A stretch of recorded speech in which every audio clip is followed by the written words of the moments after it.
किस पौधे को कितने बड़े गमले में लगाएं, कितने इंच के कंटेनर में लगाएं, ये अक्सर एक बड़ी प्रॉब्लम होती है, खासकर बिगिनर्स के लिए जो लोग गार्डनिंग की शुरुआत कर रहे हैं। आज के वीडियो में मैं आपको बताने वाली हूं कि किस पौधे को आप कितने बड़े कंटेनर में लगा सकते हैं। वीडियो को ध्यान से देखिए, ये आपके लिए बहुत ही यूज़फुल होने वाला है। देखिए, गुड़हल है या अपराजिता है, यदि ये पौधा आप न्यू लेकर आ रहे हैं तो आप 8 इंच के कंटेनर में लगाएंगे, और यदि ये पौधा साल से 2 साल पुराना हो चुका है तो आपको कम से कम 10 से 12 इंच के कंटेनर में लगाना होगा। यदि न्यू पौधा आप अभी अभी नर्सरी से लेकर आ रहे हैं और आप उसे यदि 5 से 6 इंच के कंटेनर में लगाएंगे, जो इतना बड़ा कंटेनर साइज़ मैं आपको दिखा रही हूँ, पौधे में 1 या 2 ही फ्लावरिंग होगी, उससे ज़्यादा फूल नहीं खिलेंगे। कंटेनर साइज़ पौधे में ज़्यादा फ्लावरिंग लेने में हेल्प करता है। अब ये जो मेरे गुड़हल का पौधा है, ये 5-6 साल पुराना है। इसको 18 इंच के कंटेनर में मैंने लगाया है। ये बहुत ही लंबा भी हो गया है और इसकी स्टेम बहुत मोटी हो गई है। अब इसमें समझने वाली बात यह है कि पौधे की यदि स्टेम मोटी होगी तो पौधे में जड़ का फैलाव भी ज़्यादा होगा, उसके लिए बड़े साइज का कंटेनर चाहिए। ये मोगरा जो है, ये चाहे जितना भी पुराना हो, आप गमले में लगा रहे हैं तो 8 से 10 इंच के कंटेनर में आप इसे मेंटेन कर सकते हैं। ये मेरा साल 2 साल पुराना है मोगरा, लेकिन मोगरा क्योंकि बहुत ज़्यादा इसमें पिंचिंग होती है और जड़ें बहुत नहीं फैलती हैं, जब ऊपर तक आती हैं तो कई बार मैंने आपको बताया है किस तरीके से जड़ों को ट्रिम करना है, तो आप छोटे कंटेनर में भी ज़्यादा फ्लावरिंग ले सकते हैं। अपराजिता यदि पुराना हो चुका है तो निश्चित तौर पर आप उसे 14 इंच के कंटेनर में लगाइए, क्योंकि अपराजिता बेल वाला पौधा है और ऊपर तक बढ़ता है। छोटे कंटेनर में कभी भी बेलें ऊपर ज़्यादा स्वस्थ दिखाई नहीं पड़ेंगी। गुलाब को हमेशा डीप कंटेनर में लगाइए। अब जैसे ये अलमंडा है या ऐसा कोई भी पौधा है जो जिसकी तना ऊपर तक जाती है, यानी कि ट्रेलिस जिसमें हम बांधते हैं, उस पौधे की शुरुआत ही 8 इंच के कंटेनर से होनी चाहिए। यदि आपके पास जगह है तो ज़मीन में लगाइए। पौधा बहुत छोटा है यदि, तो आप 8 इंच से शुरुआत कीजिए, लेकिन अगले सीज़न में उसके फ्लावरिंग के पहले आप निश्चित तौर पर उसे बड़े कंटेनर में लगाएंगे। हमेशा कंटेनर 2 इंच ऊपर ही लेना चाहिए, एकदम से बड़े कंटेनर में नहीं लगा देना चाहिए। ये हर श्रृंगार है, देखिए मैंने कट कर दिया है और अब यहाँ से नई फ्लावरिंग के लिए ये पौधा तैयार हो रहा है। तो हर श्रृंगार वगैरह ऐसे पौधे हैं कि यदि आप बालकनी में भी लगा रहे हैं या कनेर है, तो हमेशा 8 से 12 इंच के बीच का यदि आप कंटेनर रखेंगे तो आपको बार बार रीपॉट करने की प्रॉब्लम नहीं आएगी। कहने का मतलब है कि जो ऐसे पौधे जो सालों साल आपके पास चलते हैं, उनमें से एक सदाबहार भी है, लेकिन सदाबहार को छोटे बड़े दोनों ही कंटेनर में उगाया जा सकता है। जिन पौधों को आप बीज से उगा रहे हैं, उन्हें आप छोटे कंटेनर में उगा करके फ्लावरिंग एक सीज़न में ले सकते हैं और दोबारा उन्हें रीपॉट कर सकते हैं बड़े कंटेनर में। ये 4 o'clock का पौधा है, इसे मैंने 8 इंच के कंटेनर में लगाया था, लेकिन अब इसकी स्टेम मोटी हो रही है, यानी कि अब इसके जड़ों को फैलाव के लिए बड़े कंटेनर की ज़रूरत है। जड़ का पौधा हमेशा 5 से 6 इंच के बीच के कंटेनर में अच्छे से ग्रो करता है। मोरपंखी यदि हाइब्रिड है तो आप 8 इंच के कंटेनर में लगाइए, और यदि देसी है तो कम से कम 12 इंच के कंटेनर में लगाइए।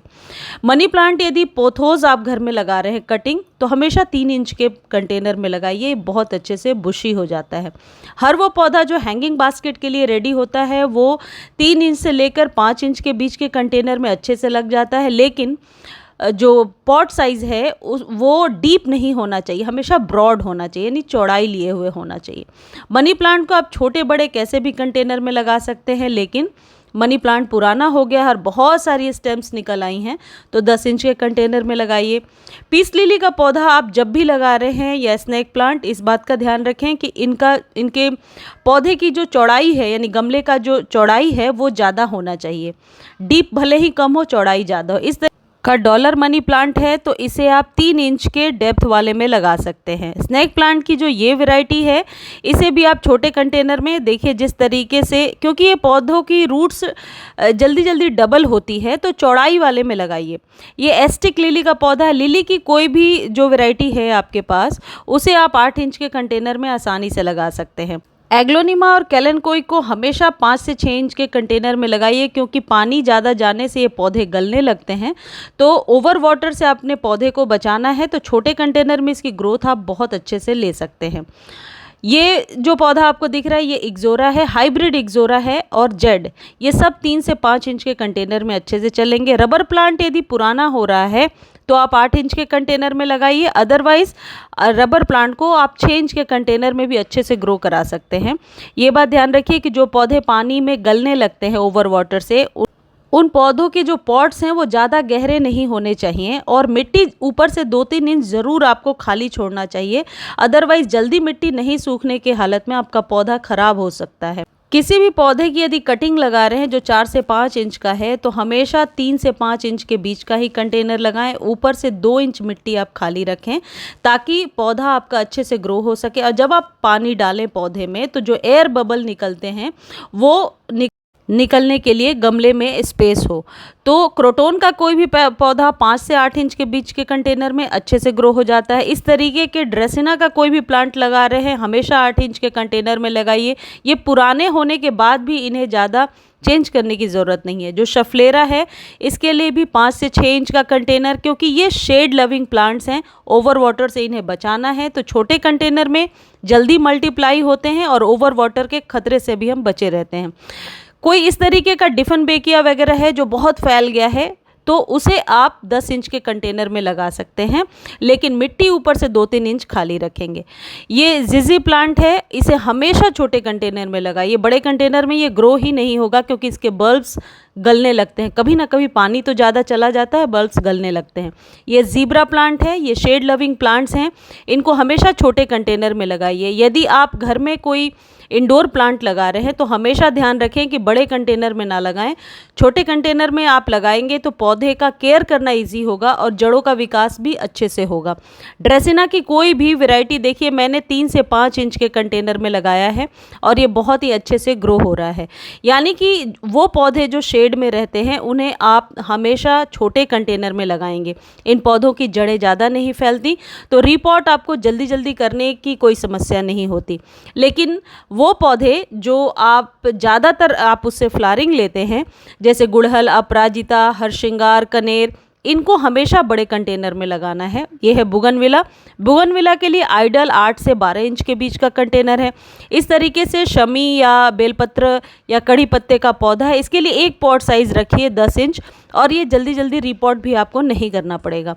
चंपा को हमेशा बड़े कंटेनर में लगाएंगे। इस तरीके से मधुमालती है आपके पास, उसे भी बड़े कंटेनर में लगाएंगे क्योंकि गुच्छे में जो पौधे फ्लावरिंग करते हैं उनकी जड़ें भी नीचे से उतनी ज़्यादा फैली रहती हैं। ये रात रानी है, इसे भी मैंने 8 इंच के कंटेनर में लगाया है क्योंकि ये पौधा अभी न्यू है। हरश्रृंगार का न्यू पौधा है इसलिए मैंने 8 इंच के कंटेनर में लगाया है, यानी मिनिमम 8 इंच एक आप कह सकते हैं आइडियल पॉट साइज़ है। कोई वेजिटेबल लगा रहे हैं उसके लिए हमेशा 18 इंच का कंटेनर रखेंगे आप।